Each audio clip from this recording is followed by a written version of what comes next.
Properties वगैरह पढ़ रहे थे, है ना। तो प्रॉपर्टीज मैंने कंप्लीट कर दिया था, तो अब हम आज उस पे इलस्ट्रेशन देखेंगे, ठीक है। बट उससे पहले जो लास्ट प्रॉपर्टी था कि किसी भी रो में या किसी भी कॉलम में, मान लो ये ए है, ये बी है, ये सी है, ये एक्स है, ये वाई है, ये जेड है, से ये पी है, ये क्यू है, ये आर, ठीक है। किसी भी रो में या किसी भी कॉलम में, ठीक है, हम दूसरे रो या कॉलम का कोई भी मल्टीपल ऐड सब्ट्रैक्ट कर सकते हैं, ठीक है। लास्ट प्रॉपर्टी मैंने ये लिखवाया था, if we add in a row any multiple of any other row then value remains unchanged, ठीक है। तो ऐसा करने से वैल्यू अनचेंज्ड रहती है, ठीक है। तो पहले चलो मैं इसको प्रूव कर देता हूं कि कैसे वैल्यू अनचेंज्ड रहती है। मान लो एक कॉलम 3 का मैंने डिटरमिनेंट लिया, ठीक है ना। रो 1 में से रो 1 गोज टू रो 1 प्लस से रो 2, ठीक है। तो रो 1 में मैं क्या कर रहा हूं, r2 को ऐड कर रहा हूं, मतलब a प्लस एक्स हो जाएगा, ये b प्लस वाई हो जाएगा और ये c प्लस जेड हो जाएगा, ठीक है क्या। इसके पहले जस्ट हमने प्रॉपर्टीज पढ़ा था कि हम इस डिटरमिनेंट को दो डिटरमिनेंट में ब्रेक कर सकते हैं, either by any single row और एनी सिंगल कॉलम, है ना। तो इन दोनों को सेम रखते हुए हम ब्रेक कर सकते हैं इस तरीके से,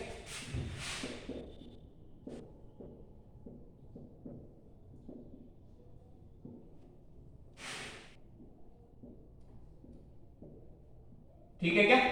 इसको हम इस तरीके से ब्रेक करके लिख सकते हैं। अब ध्यान दो, इस डिटरमिनेंट की वैल्यू क्या है, तो ये तो दो रो आइडेंटिकल है, मतलब इस डिटरमिनेंट की वैल्यू क्या है, 0। यही तो था ओरिजिनल क्वेश्चन, है ना, मतलब मैं इसी में चेंज कर दिया, ओरिजिनल क्वेश्चन यही तो था, हो गया। देखो कोई भी रो दूसरे रो का मल्टीपल ऐड करने से या सब्ट्रैक्ट करने से कोई फर्क नहीं पड़ा डिटरमिनेंट के वैल्यू पे, ठीक है क्या। इसी तरीके से कॉलम वाइज भी कर सकते हैं, ठीक है ना, ठीक है। कोई भी ऑपरेशंस हम करते हैं, ठीक है ना, ये जो मैं कर रहा हूं कोई भी ऑपरेशन उसको इस तरीके से लिखा जाता है, ठीक है। जिस रो में कर रहे हो उस रो एरो लगाओ, वो रो लिखना ही है तुमको, प्लस या माइनस या उसके बाद जो भी कर रहे हो, ठीक है। अब कल मैंने लास्ट पॉइंट ये बोला था कि हम जिस रो या कॉलम में ऑपरेशंस लगाना चाहते हैं उस रो का कोफिशिएंट कोशिश करो कि वही रहे, उस रो के कोफिशिएंट को चेंज मत करो, ठीक है। यदि मान लो चेंज कर दिए तो क्या होगा, मान लो मैं 2r1 प्लस r2 कर दिया, ठीक है। तो 2r1 में क्या होगा, बेसिकली यहां पे 2a 2b 2c आ जाएगा, है ना। मैं ऑपरेशंस यहां पे लगा दिया, जो ओरिजिनल डिटरमिनेंट था ये था, इसमें ऑपरेशंस लगाओ ये वाला, तो ये हो जाएगा, ठीक है। अब ब्रेक किए तो ये 2a ये 2b ये 2c और 4, ये तो अभी भी 0 है, ठीक है। बट क्या ये ओरिजिनल डिटरमिनेंट के बराबर है, तो ओरिजिनल डिटरमिनेंट के बराबर ये नहीं है, क्यों, क्योंकि यहां पे एक 2 का फैक्टर आ गया। मैं 2 कॉमन ले सकता हूं, तो चलो 2 कॉमन ले लो, तो भी तो 2 बाहर आएगा, यही तो सिर्फ इतना सा पार्ट था a, ये 2 भी तो आ गया। तो यदि मैं यहां पे कुछ मल्टीप्लाई करना चाहता हूं तो मुझे उस फैक्टर से डिवाइड भी करना पड़ेगा, तभी ये ओरिजिनल डिटरमिनेंट के बराबर रहेगा, ठीक है। कभी कभी हम क्या होगा, मल्टीप्लाई भी करेंगे किसी रो या कॉलम में, तो जिस नंबर से मल्टीप्लाई कर रहे हैं उस नंबर से आगे डिवाइड भी कर दो, तब ऐसा करने से कोई फर्क नहीं पड़ेगा, ऐसा हम कर सकते हैं, ठीक है ना। कोई दिक्कत है यहां तक। तो जब भी जिस रो में ऑपरेशंस लगा रहे हैं उस रो का कोफिशिएंट ध्यान रखो कि क्या चेंजेस हो रहा है, इस बात को नोट दिमाग में बैठा लो, ठीक है ना। एक लास्ट पॉइंट इसी में, कभी कभी क्या होगा कि मैं 2-3 ऑपरेशंस करूंगा, ठीक है। जैसे r1 में, चलो अभी मैं इसको हटा देता हूं, r1 में कुछ लगाए, फिर r2 में कुछ लगाए, से r2 प्लस r3, ठीक है, या एक मिनट ऐसे नहीं,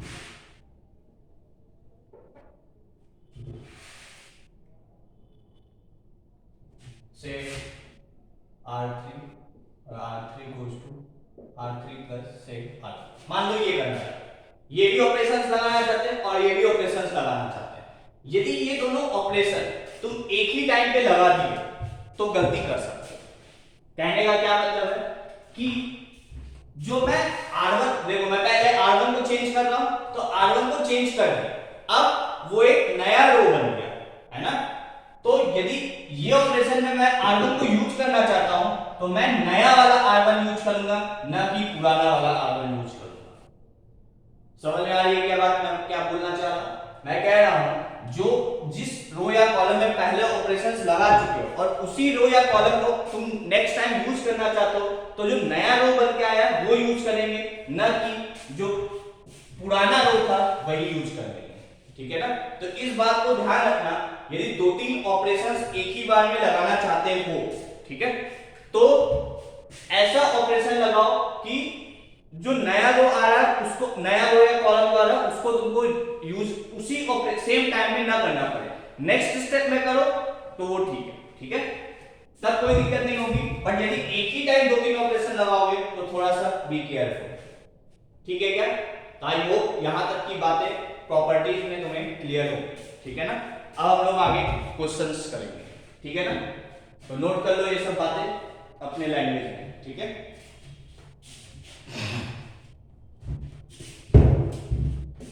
तो अब हम लोग आज क्वेश्चंस देखते हैं। ठीक है।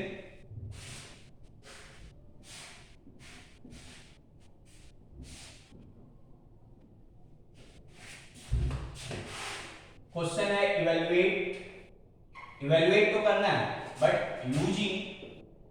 Evaluate using properties of determinant.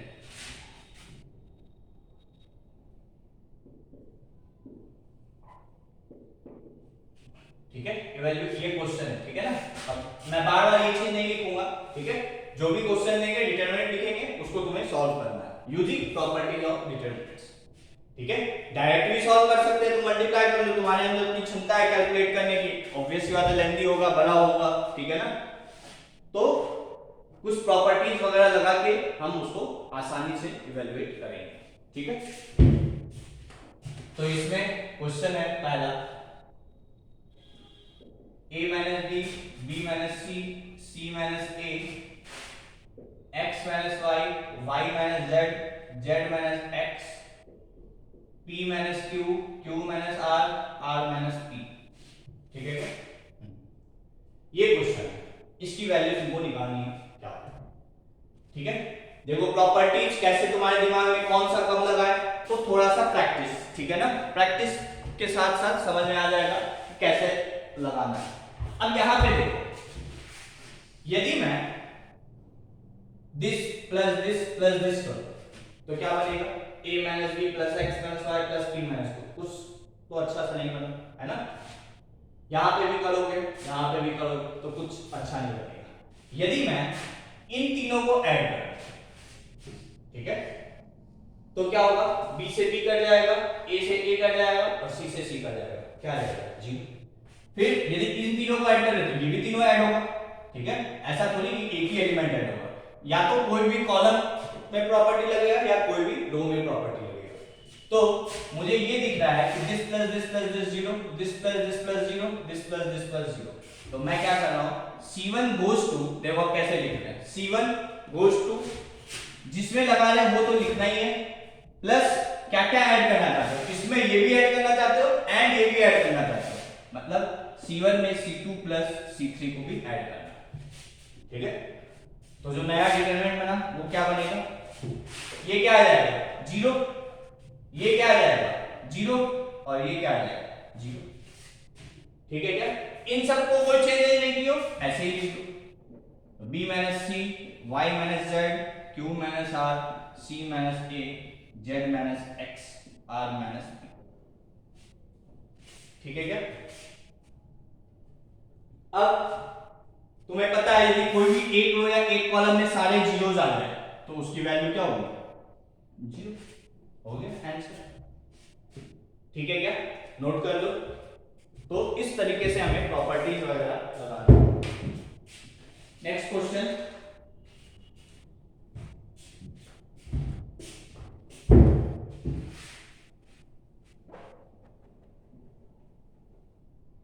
एक सेकंड।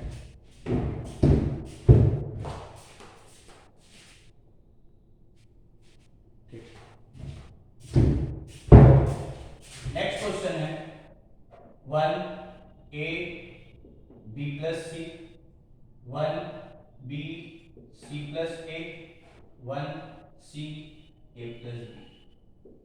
Evaluate this.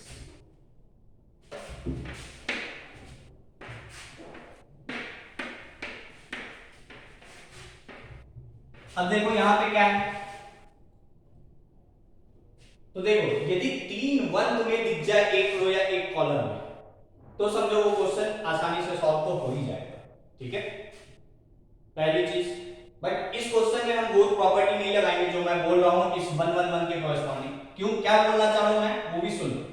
यदि मैं इसको इसमें से घटा दूं तो यहां 0 आ जाएगा, या चलो इसको मैं इसमें से घटा दूं तो यहां 0 आ जाएगा, इसको मैं इसमें से घटा दूं तो 0 आ जाएगा, मतलब ये दोनों क्या बन जाएगा 0।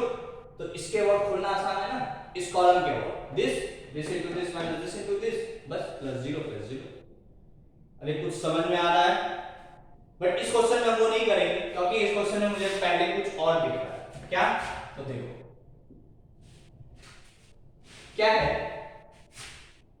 यदि मैं इन दोनों को ऐड कर दूं तो यहां पे क्या आ जाएगा a plus B plus C, a plus B plus C, a plus B plus C, है ना।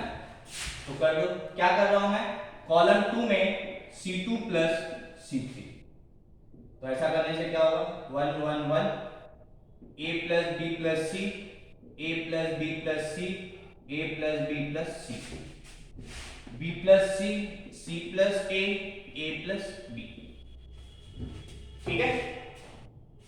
अब मैंने बोला था कोई भी फैक्टर हम कॉमन किसी भी रो या किसी भी कॉलम से ले सकते हैं, तो इस कॉलम में देखो सब जगह a plus B plus C, a plus B plus C, a plus B plus C है, तो इस कॉलम से मैं कॉमन ले सकता हूं, तो c2 से मैं a plus B plus C common ले लिया, ठीक है। तो मैं इधर लिख दे रहा हूं, ठीक है, तो a plus B plus C common लिए तो ये बाहर आ गई, और यहां बचा 1 1 1 तो पहले से यहां भी क्या हो जाएगा 1 1 1, और यहां b plus C, c plus a plus, ठीक है क्या। यदि ये चीज नहीं समझ में आ रहा है तो तुम यहां पे लिख दो taking a plus B plus C common, ऐसे लिख दो taking a plus B plus C common from column 2, बस, ठीक है। अब देखो यहां पे क्या हो गया, दो रो आइडेंटिकल, सॉरी दो कॉलम आइडेंटिकल हो गया, मतलब वैल्यू 0, ठीक है क्या, हो गया। तो ये है प्रॉपर्टीज लगा के हम इसको इवैल्यूएट कर रहे हैं, है ना। यदि मैं मल्टीप्लाई करना चाहूं तो ऑब्वियसली बात है लेंथ जाएगा, आंसर तो तब भी 0 आएगा, बट वो लेंथी प्रोसेस होगा, ठीक है क्या, नोट कर लो। नेक्स्ट क्वेश्चन,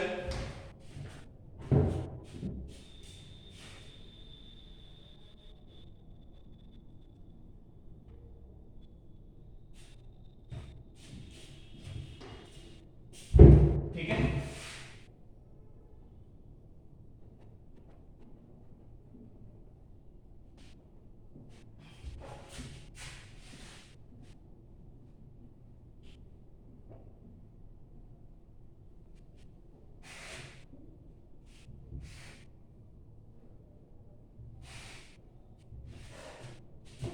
नेक्स्ट क्वेश्चन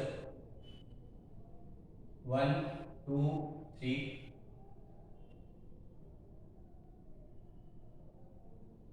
21 45 61 101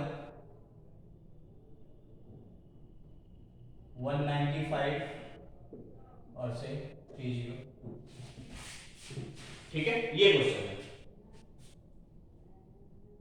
अब तुम्हें दिख रहा होगा कितना lengthy multiplication, this into this minus this into this, फिर this into this minus this into this, दिख रहा है। तो कैलकुलेशन वाइज ये लेंथी है, कैसे सॉल्व करें, अब देखो कैसे सोचे। सबसे पहले मुझे क्या दिख रहा है कि कुछ ऐसा तो खास दिख नहीं रहा, ठीक है ना। बट यदि इसको देखें तो ये इसका लगभग 20 टाइम्स मल्टीपल है क्या, ये भी लगभग 20 टाइम्स, एग्जैक्ट नहीं लगभग कह रहा हूं, ठीक है ना। ये भी 20 टाइम्स है, ये भी 20 टाइम्स है। और इसको देखें तो ये इसका 100 टाइम्स है, ये भी इसका लगभग 100 टाइम्स है, और ये भी लगभग इसका 100 टाइम्स है। तो मैं क्या कर रहा हूं, जो इतने बड़े बड़े नंबर दिख रहा है इसको थोड़ा छोटा कर देता हूं, ठीक है। कैसे? तो जो C2 है, C2 को, एक सेकेंड,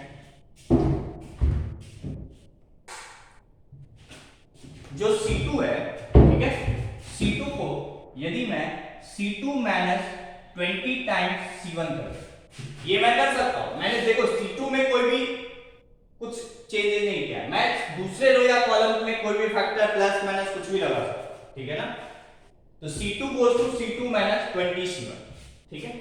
तुम C3 में भी लगाना चाहते हो तो C3 goes to C3 minus, अब मैं यहां C2 नहीं लिख सकता हूं, यदि C2 लिखूंगा तो मुझे नया वाला C2 यूज करना है, बट मैं तो सेम टाइम पे लगा रहा है ना, तो मुझे C1 ही यूज करना पड़ेगा, तो मैं 100 टाइम्स C1 यूज कर दे रहा हूं, ठीक है क्या।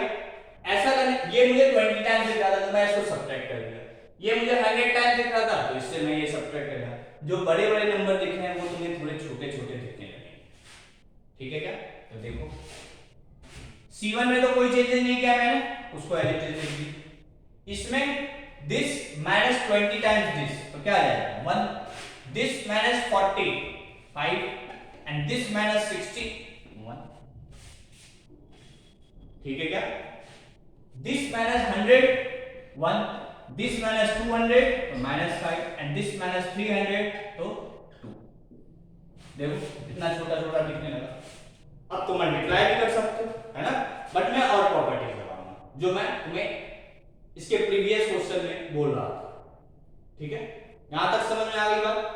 अब देखो किसी रो या कॉलम में तुमको तीनों एलिमेंट 1 दिख जाए, ठीक है, तो तुम क्या करो, कोई भी दो को 0 बना दो। कैसे बनेगा, जो एक बच रहा है उससे सब्ट्रैक्ट करो।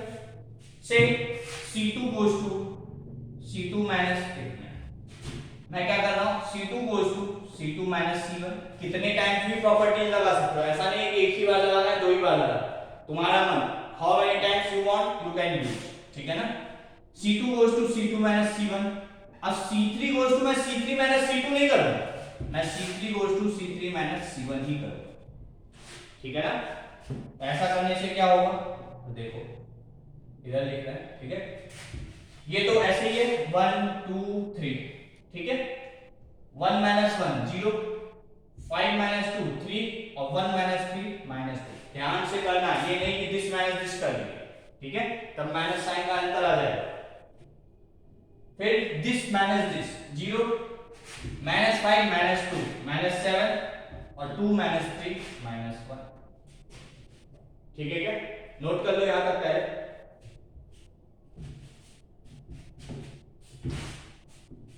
ठीक है।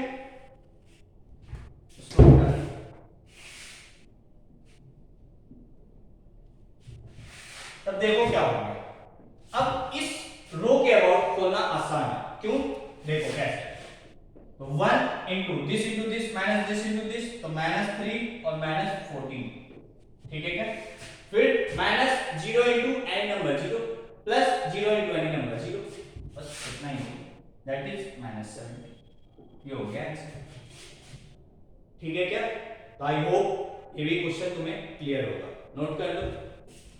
नेक्स्ट क्वेश्चन,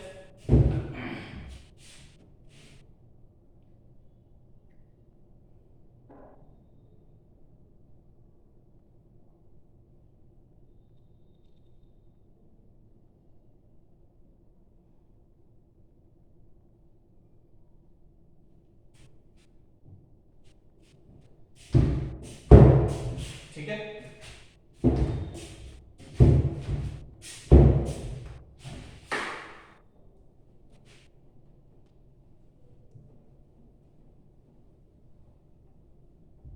नेक्स्ट क्वेश्चन है, प्रूव दैट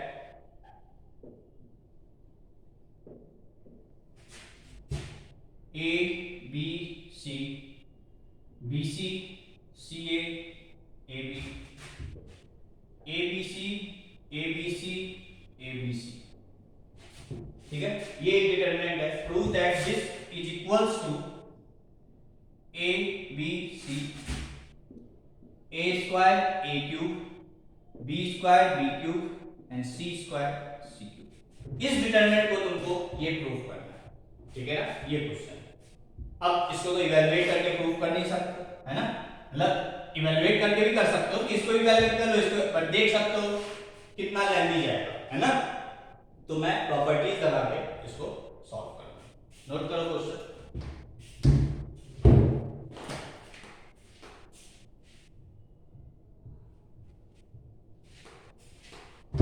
ठीक है यहां तक? तो क्वेश्चन नोट हो गया होगा, मैं इसको मिटा दे रहा हूं, ठीक है। तो पहले मैं यहां पे सिंप्लीफाई कर रहा हूं। तो सबसे पहले मुझे एबीसी एबीसी एबीसी तीनों जगह कॉमन तीनों जगह दिख रहा है, तो मैं कॉमन ले लूं। तो C3 से एबीसी कॉमन ले लूं, तो क्या हो जाएगा, एबीसी जब कॉमन लिए तो वो बाहर आएगा वो फैक्टर, ठीक है, और बचेगा क्या, तो यहाँ पे एबीसी, यहाँ पे बीसी सीए एबी और यहाँ पे 1 1 1, ठीक है क्या। इतना तो आसान सा पार्ट था, है ना, ठीक है। अब देखो मैं क्या कर रहा हूं, ठीक है, अब देखते जाओ, थोड़ा सा नया स्टेप मैं यूज करूंगा। यहां पे बीसी है, यहां पे सीए है, यहां पे एबी है ना। यदि मैं इस रो में a से मल्टीप्लाई कर दूं, इस रो में b से मल्टीप्लाई कर दूं और इस रो में c से मल्टीप्लाई कर दूं, जो ये abc फैक्टर है मेरे पास, इस a को मैं इसमें भेज दे रहा हूं, इस b को मैं इसमें भेज दे रहा हूं और इस c को मैं इसमें भेज दे रहा हूं, ठीक है। मतलब मैं क्या कर रहा हूं, r1 goes to ar1, r2 goes to br2 and r3 goes to cr3। अब कहोगे सर यहाँ तो मल्टीप्लाई कर रहे हो तो डिवाइड भी करना पड़ेगा, हाँ ऑब्वियस सी बात है, बट मैं जो बाहर फैक्टर है उसी को अंदर लेके जा रहा हूं। तुम चाहो तो इसको अलग से कर लो, तो बाय एबीसी कर लो। समझ में आ रही है क्या मेरी बात? तुम ये काम कर लो, तो ये काम करने के लिए एबीसी से मल्टीप्लाई किए तो एबीसी से डिवाइड भी करोगे, तो वो डिवाइड बाय एबीसी, तो ये कैंसिल हो जाएगा। या ऐसे ही सोच लो, ये ए इसमें, ये बी इसमें, ये सी इसमें, वही वाला यूज हो गया। समझ में आ रही है क्या बात?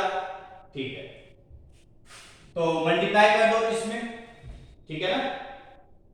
तो मैं इस पार्ट को मिटा दे रहा हूं, ठीक है, और मैं इसको यहां लिख रहा हूं।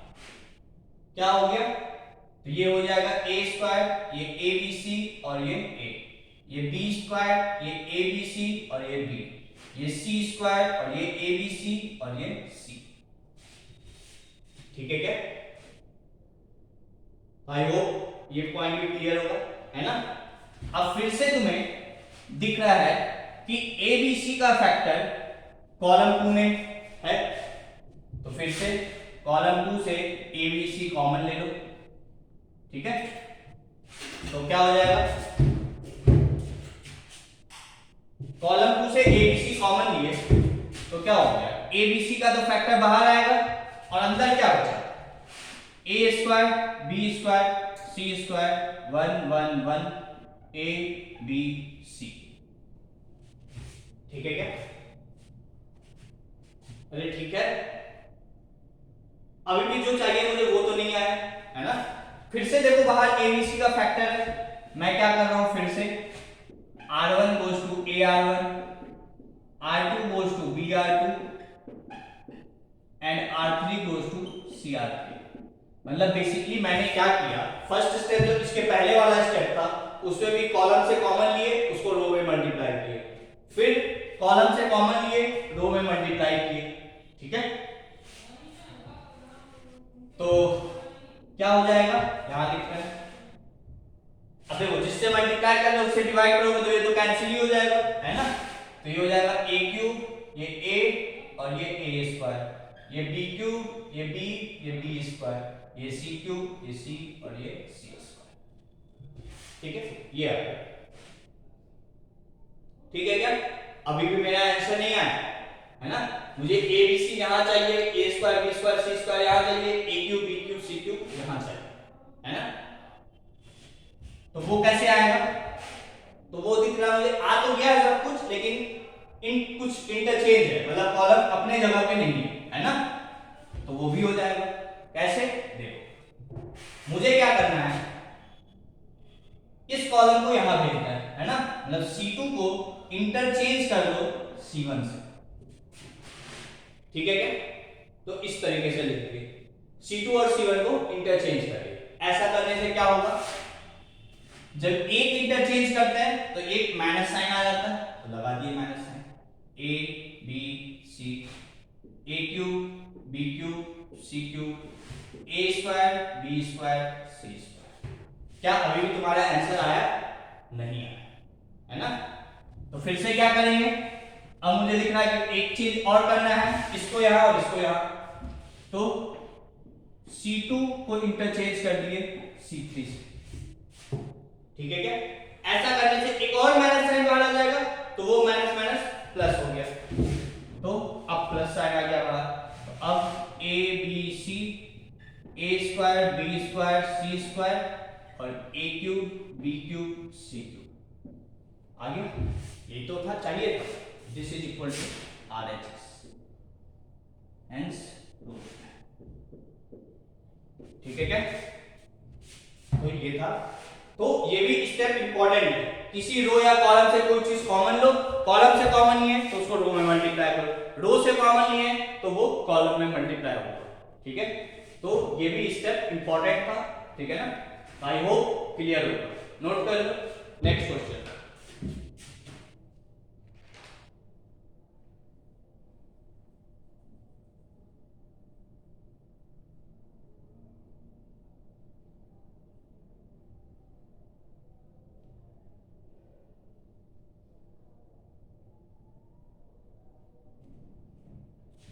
ठीक है?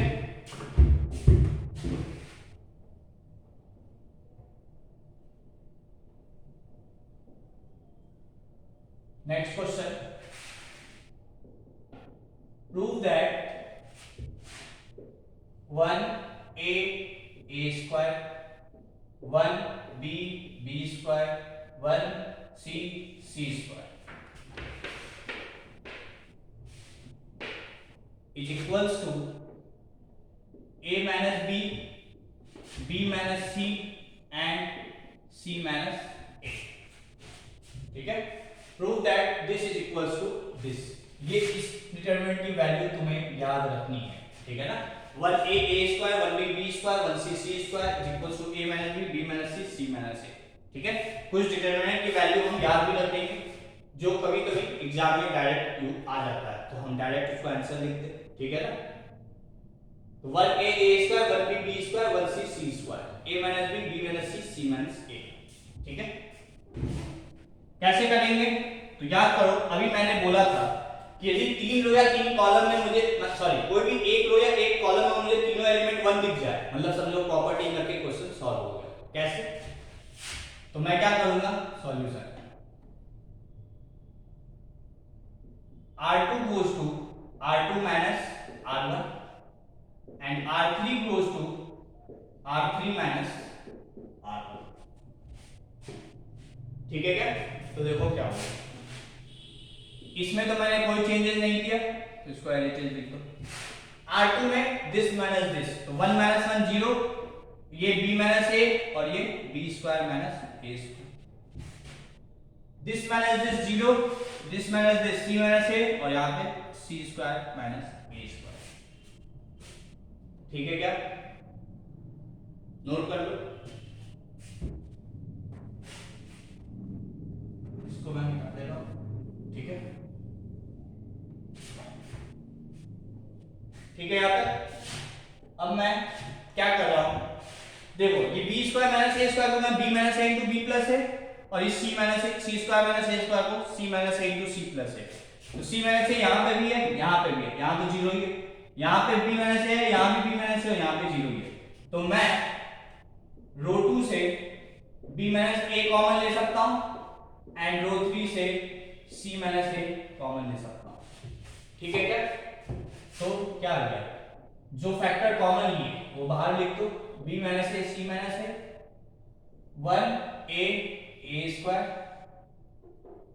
ठीक है? 1a a स्क्वायर यहाँ 0, यहाँ 0, यहाँ 1, यहाँ 1 और यहाँ क्या बचेगा b प्लस ए और यहाँ पे c प्लस ए। ठीक है क्या? तो ये हो गया क्लियर। अब क्या करो, इस कॉलम के वो खोल दो तो क्या होगा b माइनस ए इंटू सी माइनस ए इंटू इस वन का मल्टीप्लीकेशन तो वन है तो नहीं लिखना, this into this minus this into this, तो b प्लस ए माइनस c प्लस ए। ठीक है क्या? बस इसको सॉल्व कर लो तो b माइनस ए c माइनस ए और ये क्या है a से a कैंसिल हो जाएगा तो b माइनस c। ठीक है क्या? बट मुझे ये नहीं चाहिए, मुझे चाहिए a minus b, b minus c, c minus a। एक मिनट देखो कहीं कुछ गलत है, ये पहले c प्लस ए आएगा ना और यहां पे आएगा b प्लस ए। ठीक है, पहले दिस इनटू दिस ना, तो ये क्या आ गया बेसिकली c माइनस b। ठीक है क्या? तो देखो क्या हो गया, इसको मैं उल्टा लिख दे रहा हूं तो एक माइनस साइन बाहर आएगा a माइनस b, इसको भी मैं उल्टा कर दूं तो दो माइनस तो माइनस माइनस प्लस, तो a minus b, b minus c और इसको एज इट इज लिख दो c माइनस a। ये आ गया RHS एंड प्रूव्ड। ठीक है, हो गया प्रूव। तो आई होप क्लियर होगा, नोट कर लें इसको।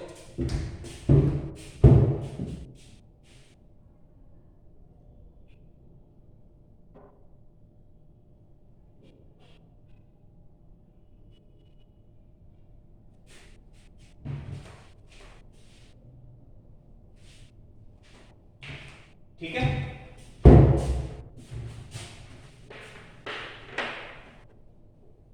Next question.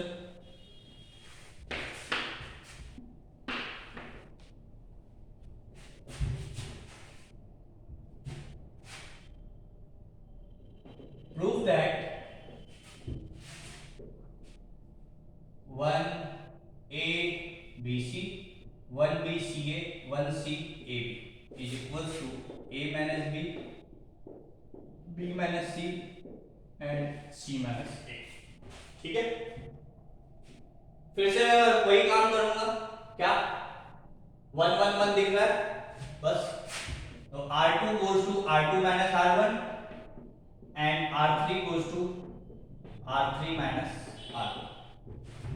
ठीक है, सॉल्व कर लो तो ये 1 a b c, ठीक है 0 0 b minus a c minus a b c minus c a, sorry उल्टा लिखिए c a minus b c और ये a b minus b c। ठीक है क्या? फिर देखो यहां पे यदि माइनस सी कॉमन ले लें तो b माइनस a बचेगा और यहां पे माइनस b कॉमन ले लें तो c माइनस a बचेगा। मतलब ऐसे लिख दे रहा हूं मैं 1 0 0 a b minus a c minus a, यहाँ पे b c, यहाँ पे माइनस c कॉमन लिए तो क्या बचेगा b माइनस a और यहाँ पे माइनस b कॉमन लिए तो c माइनस a। ठीक है क्या? इसको सिंप्लीफाई करके वो लिख दिए। ठीक है, इसको मिटा दो।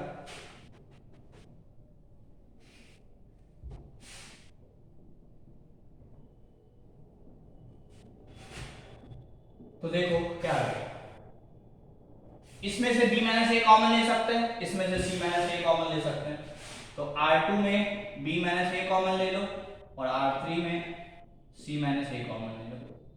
तो देखो क्या होगा b minus a into c minus a, 1 a b c 0, यहाँ से b माइनस a कॉमन ले लिए तो बचा क्या 1 माइनस c, यहाँ 0 यहाँ 1 और यहाँ माइनस b। ठीक है क्या? बस खोल दो इसको इस कॉलम के ओर तो क्या होगा b माइनस a पहले से है बाहर, c माइनस a भी है बाहर, ब्रैकेट में 1 तो 1 इंटू दिस तो माइनस b और माइनस माइनस प्लस c। ठीक है क्या? फिर से साइन इंटरचेंज कर दो, मुझे क्या चाहिए, a minus B, B minus C, तो इसको उल्टा करोगे तो एक माइनस साइन आएगा, और इसको भी उल्टा करोगे तो दो माइनस मिलके प्लस हो गया, और ये सी माइनस हो गया प्रूफ। ठीक है क्या? आई होप क्लियर होगा, नोट कर लो।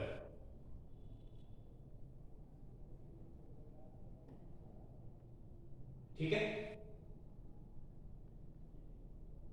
इसी क्वेश्चन को मैं दूसरे तरीके से भी कर सकता हूं, ठीक है ना? कैसे, देखो नोट कर लो पहले इसको। ठीक है,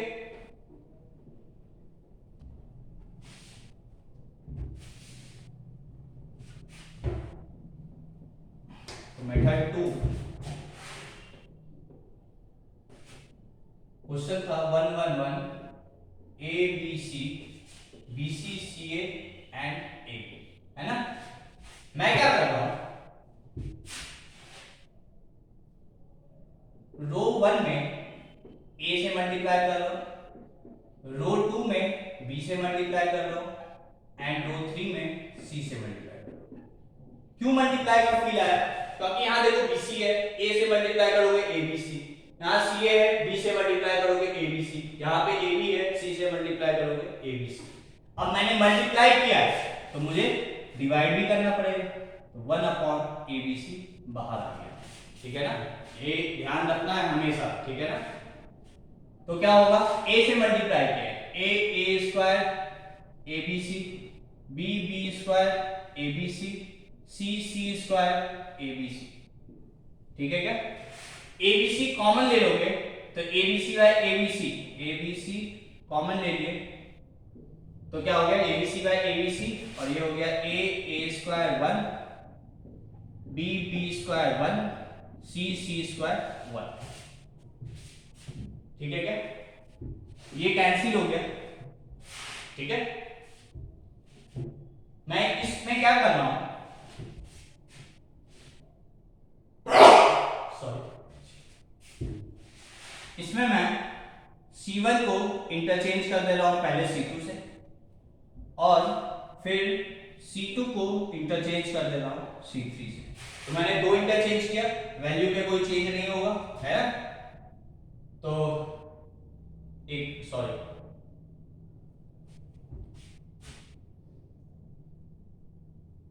C1 को इंटरचेंज करो C3 से। ठीक है, पहले ये करो, यहां क्या आ जाएगा 1 1 1। ठीक है, और फिर C2 को इंटरचेंज करो C3 से। ठीक है, यहां आ जाएगा A B C, A square B square C square. ठीक है, ये आ गया। अब ये सोचो, ये तो लास्ट वाला इंटरमिनेंट था जो हमने बोला था याद करने, क्या थी इसकी value, a minus B, B minus C, C minus A. तो वही तो इसका आंसर था, इसका भी तो आंसर वही था, a minus B, B minus C, C minus A. तो this determinant is equivalent to this determinant. ये भी प्रूव करने दिया जा सकता है कि prove this is equal to this, और फिर इसकी value a minus B, B minus C, C minus A, इसकी भी वैल्यू वही, इसकी वैल्यू, ये दोनों डिटरमिनेंट एक ही है, this is equal to this. ठीक है, तो आई होप ये मेथड भी तुम्हें क्लियर हो। इसके आगे लास्ट क्वेश्चन है, तो मैं प्रूफ नहीं कर रहा हूं, लास्ट क्वेश्चन में मैंने किया है, वहीं से लिख सकते हो। ठीक है ना, नोट कर लो।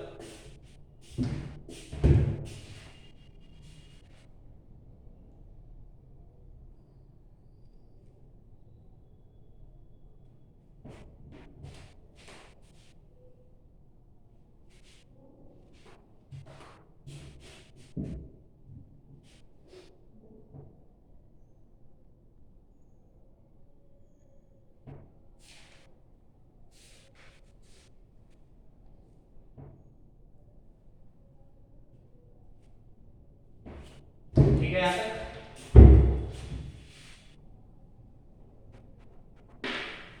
देखो, एग्जाम के पर्पस से ज्यादा इंपॉर्टेंट डिटरमिनेंट 3 है। ठीक है ना, ऑर्डर 3 का डिटरमिनेंट, जो सॉरी डिटरमिनेंट 3 में ऑर्डर 3 का डिटरमिनेंट। बट ऐसा कोई जरूरी नहीं है कि ऑर्डर 4 का डिटरमिनेंट आ ही नहीं सकता, है ना? हो सकता है कि आसान सा क्वेश्चन आ जाए और जिसमें प्रॉपर्टीज एक लाइन का लगाओ और क्वेश्चन इजीली सॉल्व हो जाए। ठीक है, तो मैं एक दो क्वेश्चन ऑर्डर 4 पे भी करता हूं। ठीक है ना, तो सबसे पहला क्वेश्चन है 1 square 2 square 3 square 4 square 2 square 3 square 4 square 5 square 3 square 4 square 5 square 6 square and 4 square 5 square 6 square 7 square. ये ऑर्डर 4 का डिटरमिनेंट है और इसकी तुमको वैल्यू निकालना है। ठीक है, ज्यादा इंपॉर्टेंट नहीं है बट देखो प्रॉपर्टीज कैसे लगता है, ठीक है ना, वो सीखो। मेन क्या है तुम्हारा, प्रॉपर्टी लगाना तुमको समझ में आना चाहिए अच्छे से। ठीक है, तब देखो ये इस डिटरमिनेंट को यदि देखोगे तो रो वाइज या कॉलम वाइज दोनों तरीके से एक ही जैसा दिखता है, symmetric determinant. 1 square 2 square 3 square 4 square 1 square 2 square 3 square 4 square 2 square 2 3 4 5 2 3 4 5 3 4 5 6 3 4 5 6 4 5 6 7 4 5 6 7। तो ये डिटरमिनेंट तुम्हें चाहे रो वाइज देखो चाहे कॉलम वाइज देखो सिमेट्रिकल। तो जो यदि मैं मान लो इसको रो वाइज सॉल्व करता हूं तो तुम कॉलम वाइज भी सेम प्रॉपर्टी लगा के सॉल्व कर सकते हो, यदि मैं कॉलम वाइज करता हूं तो तुम रो वाइज भी सेम प्रॉपर्टी लगा के सॉल्व कर सकते हो। ठीक है क्या? अब देखो मैं इसको किस तरीके से सॉल्व कर रहा हूं। ठीक है, मुझे ये दिख रहा है कि यदि मैं दिस माइनस दिस कर 2 स्क्वायर माइनस 1 स्क्वायर तो a square minus b square क्या होगा, a minus b to a plus b, a minus b करोगे तो 2 माइनस 1 1 और a प्लस b करोगे तो 3, दिस माइनस दिस करो। ठीक है, तो क्या होगा 3 स्क्वायर माइनस 2 स्क्वायर तो 3 माइनस 2 3 प्लस 2, फिर से 1 का फैक्टर आ गया और दिस माइनस दिस करोगे तो 4 square minus 3 square that is 4 minus 3 into 4 plus 3, फिर से 1 का फैक्टर आएगा। तो देखो मैं कैसे लगा रहा हूं प्रॉपर्टी। सबसे पहले मैं c4 goes to c4 minus c3। ठीक है क्या? तो देखो पहले मैं एक एक स्टेप सॉल्व करता हूं। ठीक है, नीचे c4 goes to c4 minus c3 मतलब 4 square minus 3 square 5 square minus 4 square 6 square minus 5 square and 7 square minus 6 square. ठीक है क्या? अब मैं c3 में लगा रहा हूं and c3 goes to c3 minus c2। तो ये तो कर सकते हैं है ना, इसको मैं इससे बता रहा हूं, इससे नया वाला तो यूज किया नहीं है ना। तो 3 square minus 2 square 4 square minus 3 square 5 square minus 4 square and 6 square minus 5 square. ठीक है, फिर मैं क्या कर रहा हूं c2 goes to c2 minus c1 तो क्या आ जाएगा 2 square minus 1 square 3 square minus 2 square 4 square minus 3 square and 5 square minus 4 square. ठीक है, और इसको एज इट इज रहने दो। ये सारी प्रॉपर्टीज मैंने लगाया उससे लिया। ठीक है क्या? अब देखो ये है 1 स्क्वायर ये है 2 स्क्वायर ये है 3 स्क्वायर और ये है 4 स्क्वायर, इतने में तो कोई दिक्कत नहीं।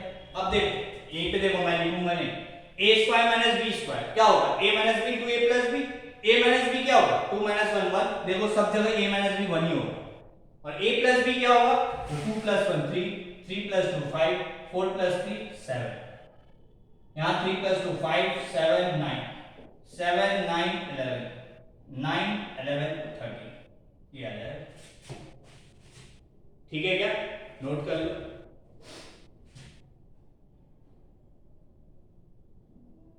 ठीक है, तो इससे ये आया। ठीक है, नोट हो गया ये पार्ट, तो इसी को मिटा रहा हूं।